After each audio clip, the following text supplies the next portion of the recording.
बहुत स्वागत है आप सभी का HV24 न्यूज में और मैं हूं आपके साथ अंजलि त्यागी। आइए करते हैं रुख खबरों की ओर। राजगढ़ जिले के शासकीय हाई स्कूल खानपुरा में गुरु पूर्णिमा पर्व के चलते स्कूल में शिक्षक सम्मान समारोह रखा गया। इस दौरान अतिथियों द्वारा मां सरस्वती के चित्र के सम्मुख दीप प्रज्वलित कर कार्यक्रम का शुभारंभ किया। इस दौरान विद्यार्थियों ने शिक्षकों का पुष्पमाला पहनाकर और चरण स्पर्श कर सम्मान किया। वहीं शिक्षकों ने उन्हें आशीर्वाद दिया। इस दौरान शिक्षकों ने बच्चों को संबोधित करते हुए कहा कि आप हमेशा अपने जीवन में अच्छा कार्य और ईमानदारी से करते रहें, सफलता और कामयाबी जरूर मिलेगी। साथ ही पर्यावरण और स्वच्छता को लेकर बच्चों को जागरूक किया। वहीं एक पेड़ मां के नाम भी विद्यालय परिसर में पौधारोपण किया गया। इस मौके पर प्राचार्य BS परमार, भानु प्रकाश शर्मा, प्रशांत शर्मा, बाला प्रसाद यादव, मोहनलाल चंद्रवंशी, कन्हैया लाल सूर्यवंशी, सावंत सिंह गुर्जर, अनिल चौधरी, जितेंद्र प्रजापति, कृष्णा दांगी सहित विद्यालय के विद्यार्थी मौजूद थे। देखिए पूरी खबर मंडावर से हुक्म प्रजापति की रिपोर्ट। अपनी भारतीय संस्कृति में सबसे बड़ा महत्व गुरु का दिया है। भगवान से भी ज्यादा गुरु का महत्व अधिक बताया है। गुरु गोविंद दोनों बड़े काके आपको पाँव, बलिहारी गुरु आपको गोविंद ही होता। भगवान कृष्ण ने कहा कि सबसे बड़ा गुरु होता है उसको चरण स्पर्श करना चाहिए, है ना। गुरु की तुलना वैसे की गई है, गुरु सबसे बड़ा सस्ता होता है। ये विष्णु यह तन विष्णु बेहतरीन गुरु अमृत की काल सिद्धि के सदगुरु मिले तो भी सस्ता काम। अगर आप उनको चरण स्पर्श कर दोगे तो भी सबसे सस्ता मिलता है गुरु। तो गुरु पूर्णिमा की हार्दिक हार्दिक शुभकामना, बहुत बहुत बधाई।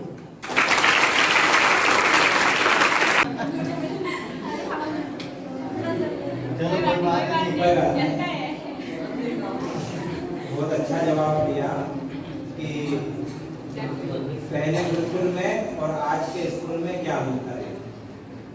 एक जो सबसे बड़ा अंतर मेरे को लगा, मेरे को महसूस हुआ, तो मैं शेयर करना चाहूँगा।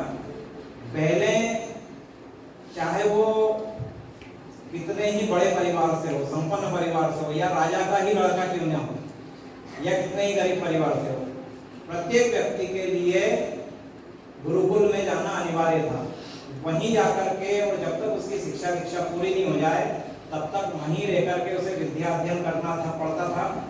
और यहाँ तक कि अगर माता पिता को भी अपने बच्चे से मिलना है तो पहले गुरु की अनुमति लेनी पड़ती थी। मतलब पूर्ण रूपेण, पूरी तरह से वो गुरु के अधीन था, गुरु की सेवा में तत्पर था। लेकिन आज ऐसा नहीं है, तन और मन से समर्पित था। आपने अरुणी की कथा सुनी होगी, आपके कोर्स में भी थी शायद, वो हटा दी अरुणी की गुरु भक्ति। पहले जब हम पढ़ते थे तब थी, किसी को याद है? किसी ने पढ़ी हो या सुनी हो? नहीं पढ़ी, सुनी, कोई तो बताइए। नहीं है, चलो मैं सुना देता हूँ। एक गुरुकुल था, उस गुरुकुल में बहुत सारे शिष्य थे और गुरुजी उनको बढ़िया रोजाना पढ़ाते, लिखाते, सारे काम करवाते। जैसे आप भी बहुत सारे बच्चे, सभी नहीं कह रहा हूँ, बच्चे जैसे लाते हैं, अपने कोई काम कर रहे हैं, पेड़ लगा रहे हैं तो वहाँ पे पहुँच जाते हैं, चारा हम हटा देंगे, घास हटा देंगे, हम पानी भरवाएंगे अपनी इच्छा से। तो ऐसे ही वहाँ पे भी गुरुकुल में सब अपनी अपनी इच्छा से सारा काम करते थे। गुरुकुल का जो भी काम था, गाय पालना, दूध लगाना, घास खिलाना और खेती बाड़ी सारा काम करते थे, पढ़ाई के साथ साथ। क्योंकि वहीं रहना और वहीं सारा काम करना, तो उन्हें सारी शिक्षा दी जाती थी। केवल किताबी ज्ञान नहीं दिया जाता, व्यवहारिक ज्ञान भी दिया जाता था, सारी शिक्षा दी जाती थी। अब एक दिन क्या हुआ कि बरसात का मौसम था, ऐसे ही पानी गिर रहा था, बहुत तेज पानी गिरा, खेत में धान लगी हुई थी। तो धान के खेत देखे हैं आपने? कैसे होते हैं? पानी भरना पड़ता है, आसपास मेड़ बना करके अंदर पानी भरना पड़ता है। तो तेज पानी आया तो गुरुजी ने सोचा कि कहीं मेड़ टूट नहीं जाए, टूट गया तो सारा पानी क्या होगा, बह जाएगा। तो गुरुकुल में देखा, सब शिष्य अपने अपने व्यस्त थे। एक सबसे छोटा सा बच्चा था, बोला इसी से बोल देता हूँ कि जाके थोड़ा सा मेड़ को देखा। अरुणी नाम का एक छोटा सा बच्चा था, शायद एडमिशन ही हुआ होगा, उससे बोल दिया कि आप अपने खेत पे जा और अपने खेत की मेड़ देखा कि कहीं टूट तो नहीं गई, ज्यादा पानी गिर रहा है। तो ठीक है गुरु जी। वो गया पढ़ते हुए पानी में, खेत पे गया, देखा चारों तरफ घूम के एक जगह से थोड़ा सा पानी बह रहा था और जब तक वो पहुंचा तो पानी का बहाव थोड़ा तेज हो गया। उसने मिट्टी उठाई, कचरा उठाया, कुछ भी उठा करके उसको रोकने का प्रयास करा, लेकिन पानी बहाव तेज था तो वो रुका नहीं रुका। फिर उसने जुगाड़ लगाई, कुछ भी करा, लेकिन उसकी सारी जुगत फेल हो गई। फिर उसने क्या करा? सुन रखिए कहानी तो वो खुद ही सो गया वहां पे, म्हणने की मैं खुद ही सो जाऊं, मैं तो कहूंगा बह नहीं जाऊंगा, तो वो सो गया जिससे कि पानी रुक गया। अब बरसात में पानी के अंदर कोई सोएगा तो क्या होगा? बरसात का पानी ठंडा होगा, थर-थर कांपने लगा। इधर बहुत देर हो गई, गुरुजी को भी चिंता हो गई, यार मैंने छोटे से बच्चे को भेजा था, अभी तक आया ही नहीं, बहुत टाइम हो गया। तो एक दो शिष्य जब तक फ्री हो गए थे तो उनको लेकर के हमने चलो अपन भी चलते हैं, देख के आते हैं। तो देख के आए, आसपास देखा तो कोई दिखे ही नहीं, आवाज लगाई तो आवाज भी नहीं, क्योंकि वो जब तक तो बिल्कुल बेचारा कांप के और परेशान हो गया था। जाकर के देखा तो एक जगह से पानी निकल रहा था और वहां पे आरुणी लेटा हुआ था। अब उन्होंने गुरुजी को तो बिल्कुल उठाया, उसको गले से लगाया और लेकर के घर आए, उसका उपचार किया। अब मेरा प्रश्न ये है कि वो वहां पे लेटा क्यों? आगे की कथा बाद में सुनाऊंगा। वो लेटा क्यों? उसको वापस जा सकता था, अपनी बोल सकता था। अपनी गुरु की आज्ञा का पालन करना। पानी नहीं निकल जा, ये भी की बोल गुरु की आज्ञा का पालन करने के लिए गुरुजी ने बोला था कि पानी बहना नहीं चाहिए। तो उसने सोचा कि जब तक मैं वापस आश्रम जाऊंगा, सहायता लेके आऊंगा, गुरुजी को अवगत कराऊंगा, दूसरे बच्चों को अवगत कराऊंगा, तब तक तो बहुत सारा पानी बह जाएगा। तो उसका छोटा सा दिमाग ये कि गुरुजी की आज्ञा का पालन करना है, तो उसने क्या करा? वहां पे लेट गया, अपनी जीवन की चिंता भी नहीं करी। मतलब गुरु वाक्य को ब्रह्म वाक्य उसने माना, भगवान का आदेश माना और आदेश मान करके उसका पालन किया। आगे चल के वही अरुणी अयोध्य धूम ऋषि के नाम से प्रसिद्ध हुआ, बहुत बड़े बड़े ग्रंथ लिखे उन्होंने और महान ऋषि महात्मा बने हो।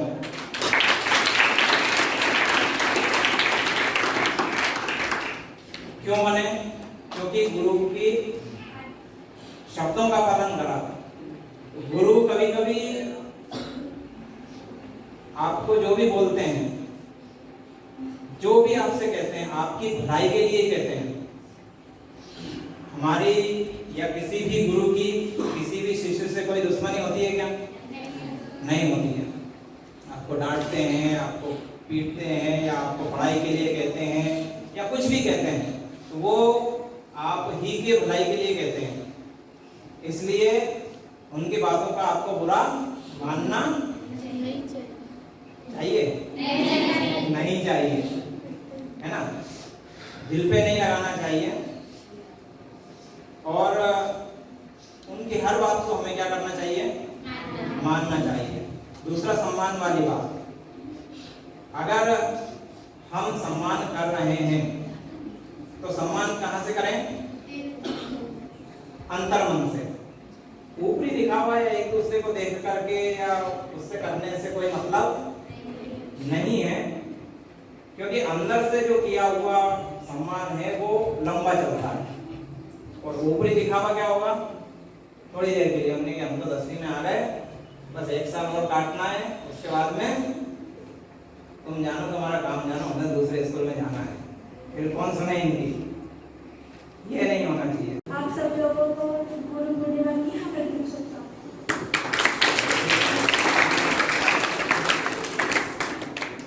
और सभी मेरे साथियों को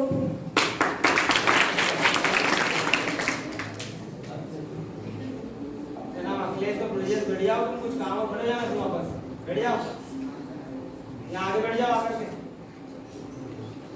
यादव सर हैं, उन्हें बुलाना चाहेंगे, जिनको हम प्यार से दद्दू सर भी कहते हैं।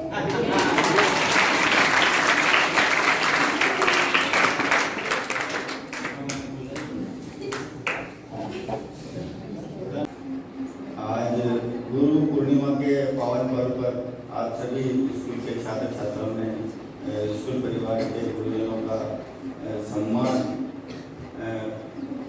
के लिए प्रोग्राम रखा है। इसके लिए हृदय से बहुत बहुत धन्यवाद। और गुरु कोई भी हो, सभी के अपने अपने जीवन में एक महत्व होता है। हमारे भी गुरु रहे हैं और उन्होंने हमें जो है शिक्षा दी, अच्छे सद्गुण संस्कार दिए। उन्हीं की बदौलत है कि आज जो हमारा जीवन में विकास हुआ है और आज हम शिक्षक बन के बैठे हैं। शिक्षक जो भी आपको शिक्षा देते हैं, गुरुजन उनका अनुसरण करना चाहिए, उनके आदेशों का पालन करना चाहिए, निर्देशों का।